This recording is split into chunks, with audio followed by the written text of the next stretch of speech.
இன்னைக்கு ஆர்சிபியும் சிஎஸ்கேவும் சின்னசாமி ஸ்டேடியத்தில் மோத போகிறாங்க. சின்னசாமி ஸ்டேடியம் சிஎஸ்கே எப்போவுமே டாமினேட் பண்ண ஸ்டேடியம். பட் கடந்த சில வருஷங்களாக அது அவங்களுக்கு சரியாக போகல.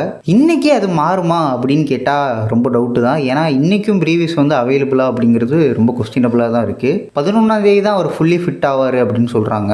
ஸோ அகெயின் சிஎஸ்கேக்கு இது பெரிய ட்ராபேக் தான்.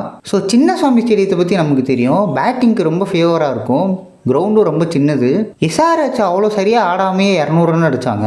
ரொம்ப ஹெவியான பேட்டிங் லைனப் இருக்கணும்னு கூட அவசியம் இல்லை. ஓரளவுக்கு ஆவரேஜான பேட்டிங் லைனப்பை வச்சு கூட ஒரு நல்ல டோட்டலை போட முடியும் இந்த கிரவுண்டில்.